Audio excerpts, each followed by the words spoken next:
네, 오늘 아침에는 마태복음 12장 22절에서 37절 본문으로 메시지를 나누겠습니다.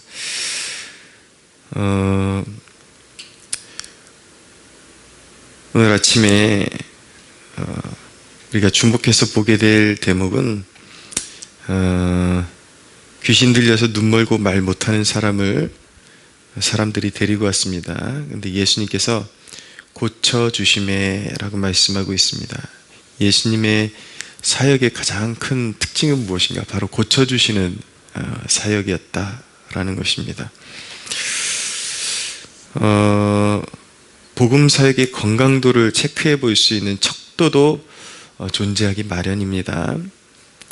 우리 주위에 보면 기독교회라는 이름으로 그런 많은 사역들, 저마다 좀 은사와 특성들이 다른 그런 사역들이 진행되고 있는데, 과연 그것이 진정으로 하나님께 속한 사역이냐, 아니면 이단성, 사이비성이 있는 사역이냐, 그것을 분별하는 척도가 분명히 있기 마련인 것입니다. 그것은 무엇이냐면, 오늘 말씀의 중심에는 어떤 내용이냐면, 열매로 그들을 알리라, 열매로 그들을 알리라 라는 그 말씀이 있거든요. 그들의 열매를 보면 그들이 어디에 속한 존재인지 나타난다 라는 것입니다. 건강한 사역, 진정으로 하나님께 속한 사역의 그 특징은 무엇이냐면, 건강한 자아의 회복이 이루어진다라는 것입니다. 그러니까 자기 자신에 대해서 굉장히 자기 자신 스스로의 고통을 주고 학대를 하고 그런 내면의 그런 병든 가운데 있던 사람들이 회복이 돼서 건강한 자기 자신을 회복하게 되고, 하나님의 그 은혜를 받아서 자기가 하나님의 사랑받는 존재라는 그런 이제 건강한 자아의식을 갖게 되는 거죠. 그리고 또한 그 가운데 당연히 일어나는 현상은 영적 자유를 경험하는 것입니다. 죄에 매이고 세상에 매여 있다가 복음이 나를 자유케 하는구나, 그리스도의 보혈이 나를 자유케 하는구나, 그것을 이제 체험하게 되는 것이죠. 그래서 묶여있던 나의 삶이 그리스도 예수 안에서 영적 자유를 경험하게 되는 축복을 누리게 되는 것입니다. 그리고 건강한 사역의 열매는 성화를 촉진시킵니다. 그러니까 단순히 한순간에 오늘 참 느낌이 좋았다, 참 그곳에 가면 참 기분이 풀리고 좋더라, 그런 정도가 아니라 이제 거룩한 자극을 받아서 점점 그러니까 이제 그 사역을 통해서 결단이 서는 거죠. 내 삶을 주님께 온전히 드리고 싶다, 그리고 드리겠다라는 결단이 서지만, 이제 실제적으로 그 거룩함이 삶에 적용되는 것은 좀 점진적인 시간이 필요하겠죠. 그래서 그 사역의 열매로 말미암아 세상에 그런 더러운 습관들이 끊어지고, 관습들, 인습들, 이런 것들이 끊어지고, 점점 하나님의 형상을 더욱 회복해가는 그런 성화의 그런 과정을 촉진시키는 그런 열매들이 있습니다. 이런 열매들이 있다면 참 건강한 사역이구나라고 그렇게 말할 수가 있습니다. 물론 지금 제가 딱 말씀드린 그것이 전부는 아닙니다. 어떤 좀 상황에 따른 특수성도 있어요. 좋은 것처럼 보이는데 거기에 교묘한 속임도 있기 마련인데, 대체적으로 그렇다라는 것을 말씀드리는 것입니다. 그러나 건강하지 않은 사역들, 하나님께 속하지 않은 사역들의 그런 열매는 무엇이냐면, 전체적인 그림을 봤을 때 그 안에 모인 사람들이 무언가 이렇게 자유가 있는 것 같이 보이기도 하고 기쁨이 있는 것처럼 보이기도 해요. 그러나 그런 열매들이, 어떤 열매들이 비인격적으로 나타나고, 그리고 사람들을 어떤 올가매는 특징이 있죠. 이단들의 전형적인 특징이 무엇이죠? 뭔가 자기들 안에서 만족이 있는 것 같은데 이게 정상적이지를 않은 거예요. 정상적이지 않은 방법으로 그 단체나 어떤 사람에게, 어떤 교주에게 매이는 그런 현상이 벌어지게 되는 것이죠. 그리고 오히려 구원받기 전보다 더 비인격적인 그런 인격체로 점점 변하게 되는, 정상적이지 않은 그런 삶의 패턴을 그렇게 갖게 되는 그런 이제 악한 열매들이 드러나게 되는 것입니다. 그래서 결국은 어떤 소중한 관계나 공동체를 깨뜨리는 그런 열매들로 나타나죠. 예.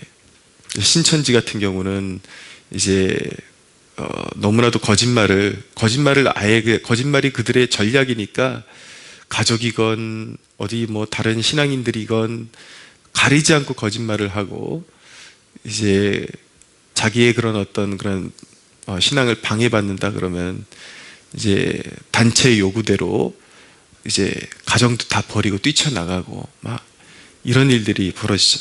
물론 정상적인 신앙 안에서도 자기가 스스로 결단하고 어떤 이제 사귀던 무리들과 이제 진짜 신앙을 추구하기 위해서 이제 선을 긋는 일들도 일어나긴 하지만, 그런 이제 분리도 일어나긴 하지만 어떤 그런 인격성에 있어서 너무 큰 차이가 나는 것입니다. 그러니까 내 주변에 있는 사람들을 정말 사랑하고 그들을 그리스도께로 인도하고자 하는 마음을 가지고 어느 정도 신앙의 그 방해를 받지 않게 해서 거리를 두는 것과, 그러나 완전히 비인격적으로 자기 가정을 송두리째 버리고 소중한 관계를 다 깨뜨리고 또 그 사람이 가는 곳마다 분열이 일어나고, 이런 것은 전혀 다른 성격을 가지고 있다라는 것이죠. 예, 그렇게 하나님께 속한 사역과 이제 사단에게 속한 사역이 그렇게 극명하게 분명한 열매적으로 차이가 난다라는 것을 보여주고 있는 것입니다. 그런데 오늘 주님이 힘주어서 말씀하시는 것은 무엇이냐면, 그렇게 하나님께 속한 사역, 성령에 의해서 벌어지는 하나님 나라의 사역을 함부로 방해하면 영원히 사함을 받지 못한다. 이것을 뭐라고 말씀하냐면 성령 회방죄다라고 그렇게 우리가 일컫는 것입니다. 31절 이하에 읽어드리면은, 그러므로 내가 너희에게 이르노니 사람에 대한 모든 죄와 모독은 사하심을 얻되 성령을 모독하는 것은 사하심을 얻지 못하겠고, 또 누구든지 말로 인자를 거역하면 사하심을 얻되 누구든지 말로 성령을 거역하면 이 세상과 오는 세상에서도 사하심을 얻지 못하리라. 자, 이 대목을 정확하게 해석한다라는 것이 생각보다 쉽지는 않습니다. 이렇게 하면 이런 좀 단점이 드러나고, 저렇게 바라보면 또 다른 단점이 드러나고, 그래서 균형을 찾는 것이 참 중요한데, 그래도 이제 가장 어떤 좀 의구심이 있는 그런 본문을 해석할 때에 가장 공인되고 안전한 해석을 먼저 정확하게 자리 잡고 나서 그 다음에 이제 주변적인 해석으로 들어가는 것이 가장 안전하죠. 첫째는 이 본문의 해석은 성령께서 한 사람의 내면에 그리스도를 믿으라고 권면하시고 그 마음을 자극하실 때에 그 성령의 인도를 뿌리치고 복음을 회방하고 복음에 대해서 악감을 가지고 예수 그리스도를 영접하지 않는 것, 끝까지 거부하는 것, 이것이 성령 회방죄다. 지금 제가 드린 해석이 가장 그 안전한 해석으로 이렇게 공인되고는 있습니다. 그런데 이 본문의 전체 뉘앙스를 볼 때 모든 의구점이 해결함 받는 것은 아닙니다. 저는 이 본문을 볼 때에 분명히 이런 관점의 해석도 존재한다라고 저는 믿습니다. 무엇이냐면, 하나님이 공인하시는 분명한 성령의 역사들이 일어나는 사역들을 모욕하는 것, 그것을 함부로 힐난하고 깎아내리고 정죄하는 그러한 태도들, 이것도 성령 회방죄에 분명히 해당된다라고 저는 믿습니다. 근데 여기서 가장 중요한 것은, 자, 우리가 성경을 읽을 때 가장 주의해야 되는 것은 무엇이냐면, 정확하게 알 수 없는 그런 본문을 무리하게 정확하게 해석하려고 그럴 때 거기서 이제 반드시 탈이 나거든요. 그래서 그런 해석을 이제 누군가가 이제 너무나도 이해하기 힘든 본문을, 정확하게 이해하기 힘든 본문을 정확하게 해석해내고 막 우길 때, 이게 맞다라고 우길 때에 이제 사람들의 반응이 무엇이냐면, 와, 저 사람은 다른 목사들이 풀지 못하는 그런 해석의 능력을 가지고 있어. 근데 대부분 그렇게 이제 다른 사람들을 모르는 건, 다른 사람들은 모르는 것을 나는 해낼 수 있어, 이런 자세를 가진 그런 목회자들의 대부분의 나중의 열매가 좋지 않습니다. 이단으로 빠지는 경우도 있고요. 너무나도 이렇게 독선적으로 자기 고립, 자기만의 그런 세력들을 이제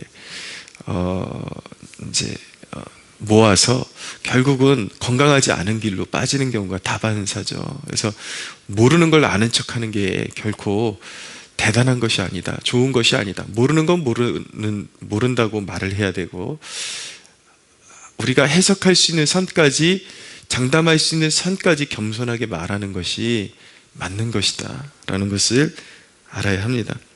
근데 분명한 것은 무엇이냐면, 성령을 해방하는 도구가 무엇이냐, 예수님께서 말씀하시는 분명한 초점이 있어요, 오늘 본문에. 그것이 무엇이냐면, 성령을 해방하는 죄의 가장 강력한 도구가 무엇이냐면 인간의 말이다. 말, 언어로서 성령을 해방한다라는 점을 강조하고 계십니다. 주님을 업신여기는 말, 예수 그리스도를 업신여기는 말, 성령을 회방하는 그 말은 인간의 그 본성에서 나온 것이다. 예수님께서 그렇게 말씀하시는 것입니다. 인간의 그 본성이 생각을 자극하고 그 악한 생각에서 예수님을 비방하고 그 사역을 폄하하고 비방하고 조롱하는 그런 이제 말이 튀어나오는 것이죠.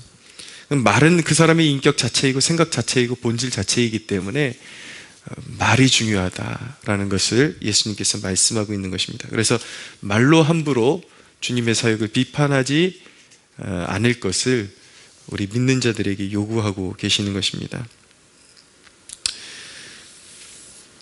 36절에 보면 내가 너희에게 이르노니 사람이 무슨 무익한 말을 하든지 심판날에 이에 대해 신문을 받으리니 너의 말로 의롭다함을 받고 내 말로 정죄함을 받으리라. 말로 심판을 받게 될 것입니다. 단순히 말이 천국과 지옥을 결정한다는 것이 아니라, 말씀드렸죠, 말이 그 사람의 본성, 본질을 이야기하고 있다라는 것입니다. 우리 안에서 분명히 거듭난 본성에서 나온 말들이 필요해요. 그것이 성령께서 우리 안에 계시다라는 증거가 되기 때문인 것입니다. 그렇기 때문에 말로 심판을 받을 것이기 때문에 우리가 잘 모르는 영역에 대해서 때로는 막 좋은 열매들이 많이 맺혀지기도 하는데, 나와 조금 우리와 스타일이 조금 다르다고 함부로 이제 막 정죄하고 비난하고 싸잡아서 비난하고 그런 이제 우리가 우를 범하기도 하는데, 우리가 잘 모르는 것은 차라리 침묵하는 것이 좋다라는 것을 알아야 합니다.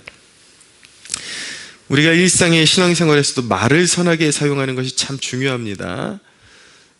주님의 치유도 결국 말씀입니다. 주님께서 귀신 들린 자들을 고치시고 자유케 하시고, 귀신아 떠나가라 말씀하시죠. 말씀하시고, 내가 원하노니 나음을 받으라, 고침을 받으라, 다 말씀으로 이루어지는 것입니다.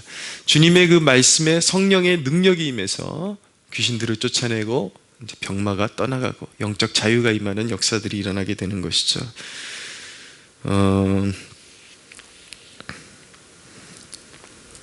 우리에게 필요한 것은 내가 추구하는 그 믿음과 그 진실된 마음과 일치하는 언어가 우리에게 필요하다라는 것입니다. 성령의 단련된 언어가 우리에게 필요합니다. 그것이 역사하는 능력이 있는 것입니다. 언젠가 제가 간증한 적이 있는데, 작년 여름에 우리 아이들 캠프할 때에 사실 아무것도 보이는 것이 없었습니다. 그것이 작은 교회의 일상이기도 한데, 코로나 때문에 이제 당시만 해도 코로나가 계속 진행되는 중이었고, 이제 부모들이 보내주지를 않으니까 그나마 이제 좀 안정적으로 나오던 아이들 몇 명도, 한 두세 명조차도 이제 캠프를 해도 참여하지 못할 것 같은 그런 상황이었어요. 아무도 한 사람도 참여할 것 같은 분위기가 아니었습니다. 그런데 이제 먼저 계속 기도를 했죠. 이제 아내와 함께 월요일마다 기도원에 올라가서 기도하고, 그날 기도원에서 내려오는 중에 마음에 그런 생각이 자꾸 드는 거예요. 아무것도 앞에 보이지 않지만 뭔가 될 것 같아. 주님이 일하실 것 같아. 그런 이제, 그래서 그 믿음으로 발걸음을 옮기면 될 것 같다라는 그 마음이 계속 들어서 차에서 운전하고 오다가 아내에게 왠지 될 것 같아. 왠지 하나님이 지금도 뭔가 하시는 것 같아. 그렇게 짧은 몇 마디를 뱉었거든요. 몇 마디를 이렇게 아내에게 건넸는데, 그때 제 내면에서 갑자기 뜨거운 그런 진짜 내면의 불길이 솟아오르면서 마음이 그렇게 뜨거워지고 감동이 되고 눈물이 솟아오르는데, 그 마음에서 그 내면의 그런 어떤 음성이 저에게 이제 들려왔습니다. 뭐 사람의 목소리로 그렇게 들려온 것이 아니라 그렇게 말씀하시는 그 주님의 음성으로 이렇게 비추어졌다라는 것이죠. 제 마음 가운데 내가 너의 그 고백을 참 기뻐한다. 내가 너의 고백에, 너의 그 지금 얘기한 너의 그 고백을 내가 참 기뻐한다. 이 마음이 제 그 중심에 울려 퍼지면서 운전하는데 제가 주체할 수 없어서 눈물이 펑펑 쏟아졌던 기억이 있습니다. 아, 하나님이 하시겠구나. 그런 확신이 주어졌어요. 근데 이제 아이들을 모으는 과정에서 오히려 한 명도 모이기 힘들 것이라고 그런 상황이었는데 9명의 아이들이 모이게 되었고, 또 날씨에 대한 그런 어려움도 있었습니다. 작년에 경험해 보신 분들 이렇게 좀 몇 주가 비가 멈추지 않고 계속 오는 그런 현상이 있었거든요. 그것도 작게 오는 것이 아니라 진짜 속된 말로 그냥 막 정신 나간 듯이 막 그렇게 부어대는 그런 빗줄기였는데, 우리 아이들 야외 활동만 하려 그러면 하게 되면은 너무나도 참 감동이 되었던 게, 아침에 이제 외부 활동을 취소해야 되나 싶을 정도로 갈등이 일어날 정도로 비가 억수로 이렇게 오는데, 정확히 아이들이 나가야 될 타이밍이 되니까 비가 멈추는 거예요. 그런 일들이 이제 계속 일어나는 것이죠. 믿음이 없는 사람들은 우연이겠지 그랬지만 그런 내면의 세계가 있습니다. 신앙인들의 세계, 믿음의 세계.